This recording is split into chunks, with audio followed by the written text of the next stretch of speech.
Mission me has built something, come and see.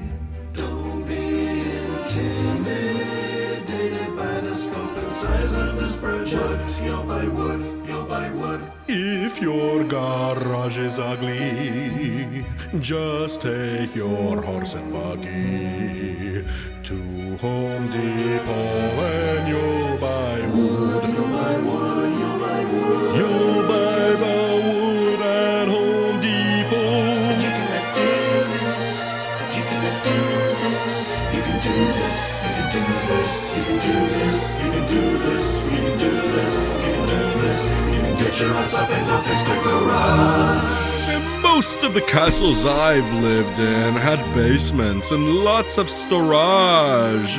And then I moved to Florida. Turns out that 12 inches under my feet is pure sand, and no one has basements. The homes are built on massive concrete slabs, which means your garage is where everything goes. And that was my problem. I needed to do something with this cavernous garage, which I quickly realized that I would be just depositing junk into. So I decided to build up a cabinet and shelving system to contain the mess. But before I could get started, I had to build something that would help me build the shelves. Please keep in mind I'm not retired and I have a day job, a family, and a busy life, so this project took me well over a year in steps, but if you pace yourself and stay on it, the results and function are well worth it. I needed to first build the most efficient way to cut, trim, and route wood while containing sawdust and the mess. I thought about doing all this outside the house on horses and levels that you buy at Home Depot, but quickly realized that with the humidity, the heat, the daily rain in Florida, the noise the neighbors would hear, and the logistics of just working at night after work would be impossible. So I had to build something that I could work on and work with inside the garage. So I first built a mega workshop table. I needed 4 key tools on this table in addition to storage space. I needed a table saw that was level to the table so I can slice through large plywood sheets. I needed a miter saw that could retract into the table on a hinge and get out of the way. This was so I can cut long 2x4s and 2x6s.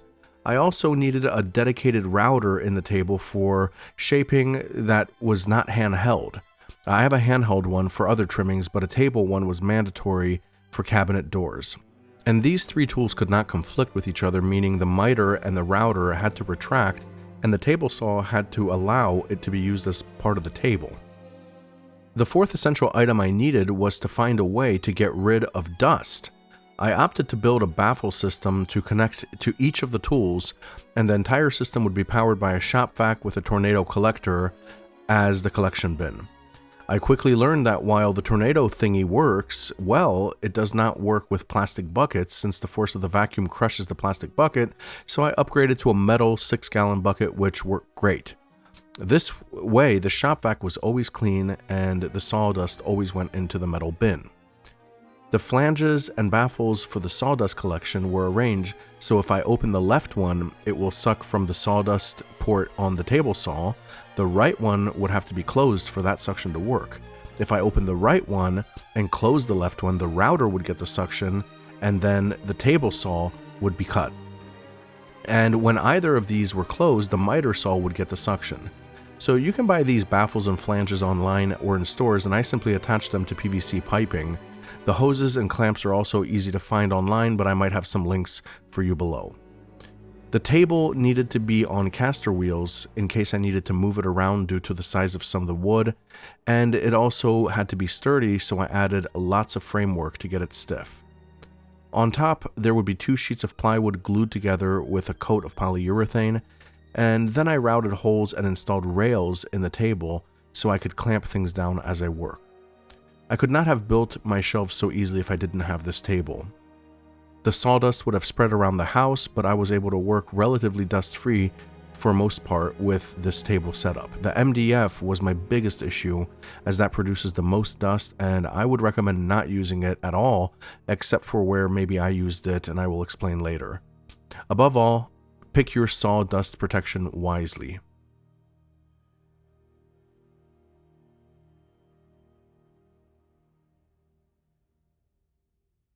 Then onto the shelving. On the main wall, I decided to have large cabinets on the side with shelves above and below, slightly recessed for visual symmetry and function. On top of the drawer cabinets, I would put a table, but that decision lasted a long time until I found out about epoxy, which I will also show you later. The structure was relatively easy in terms of effort compared to the cabinet doors I would later have to make, but even if you decide not to have cabinet doors on your shelves, it is worth doing this just to get the clutter out of the way. But I decided to cover everything with doors since I am concerned about future sawdust and a clean look. I would have to build 26 drawers on the main wall. Each of these would have to be on heavy-duty 150-pound rails to deal with use and abuse. And because of my French influence in my life, I was charmed with a gray kitchen look for this garage project, as I felt many of the man cave and strong colors of the other garages that I've seen online felt a little bit antiseptic and really didn't flow with my house. I also needed to size them to fit a car in or two if the next owner wanted to garage their vehicles. The frames were built out of 3/4 inch plywood. Remember that plywood has one good side and one bad side, so choose your pieces wisely and make sure to cut to present the correct side. When I started to build, the wood was still inexpensive, so I got great deals, but later on it got so expensive that I scrapped my original cedar wood doors plan and simply used shitty pine, figuring that I'll just simply redo the doors someday if I find a good looking wood for a decent price. I found the KREG jigs to be very helpful in making shelf holes and measuring many of the cuts, so please do your research, but I do recommend them for all these wood applications. They save me so much time. The pocket hole jig is probably the most used, and I would never do a project without one. Remember to use wood glue with your screws to ensure that all connections are solid, and realize you are only building square frames, which takes some time, but it's not really that complicated. Remember to also always put a foot recess in your lower cabinets for comfort and style. To hang the shelves, I screwed 2x4s into the wall and leveled it perfectly, and then used large screws to drill the shelves into the studs behind the wall. As an extra measure of safety, I screwed all the shelves to one long running 2x4 on top, which you cannot see, but it does help reduce the pressure. I was going to remove the 2x4s when I was done, but I left them up to this day, and I'll simply build something like lighting around it to cover them up aesthetically. I do prefer the peace of mind knowing everything is secure. You will need to paint the cabinets before installing them, so please note that your drawers can be made from ugly and stained wood because they will be covered by a faceplate later and all will look good, and the inside of the drawers will be sanded and painted, so the same applies there too. I used a Wagner paint gun and found it worked beautifully. There are many videos on how to use them, but you should be most concerned with keeping them clean and ready to use each time you paint. People forget that part. I made room for upgrades by cutting holes into spaces where power outlets were, so the cabinets are powered with extension cords and a power strip on top in case I need to add power to something later on. So don't cover up your power outlets just in case with cabinets like this.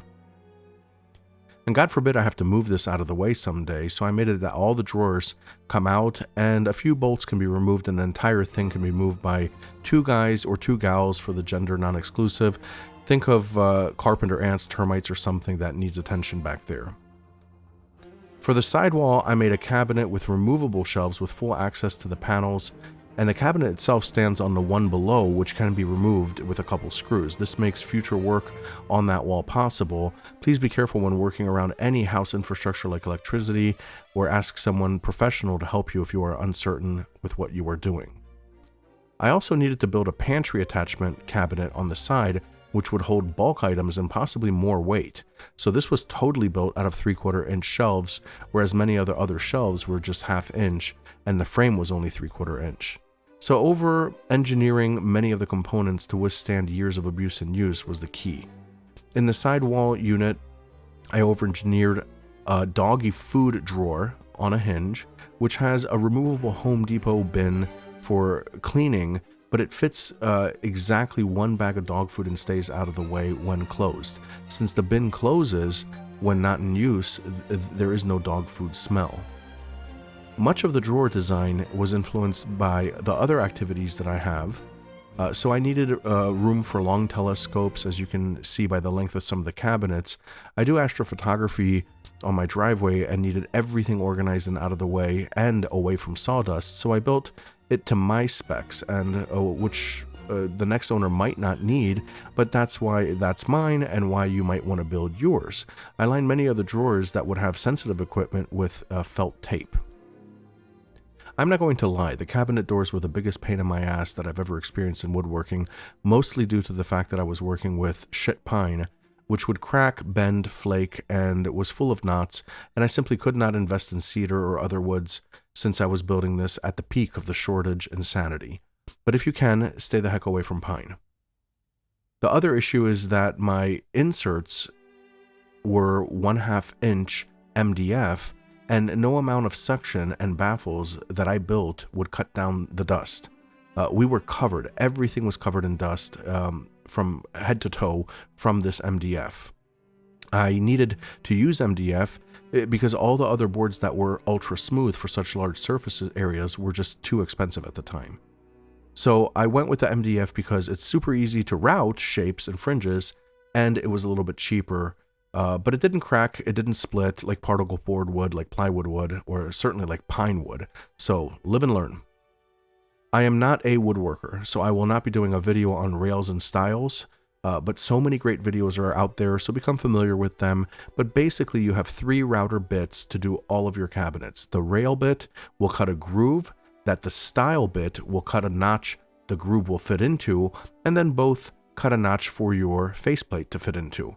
So the rails are the bottom and the top of your door, the stiles are the sides of your door, and the shaping bit shapes your face to fit the frame. Basically, you get an entire cabinet door from these 3 router bits, and they can be a little bit confusing to use, and I admit I have lots of pieces of wood laying around from testing to this day to remind me of this frustration. But like with everything, if you just push forward a bit each day, you might move forward a bit each day. So this is what we humans do, so be persistent and don't let this get ahead of you. Step by step I got the cabinet doors done and attached them to Euro hinges. Again, the KREG jig for the hinges saved my life, and it was so easy to mount the doors and drawers and all the good stuff with their tools. Keep in mind, I'm an amateur and not sponsored by anything, but I really do appreciate their products. I'm sure a project this size would cost tens of thousands of dollars to build by a pro, so investing in good jigs was kind of a no-brainer, and I essentially was building 2 kitchens in my garage at this point. So how much do you think I would have to pay to get this done by a pro? I'm curious. I want to brag to my significant other about how much I saved and perhaps added value to our house. Needless to say, I simply wanted to add function to my life.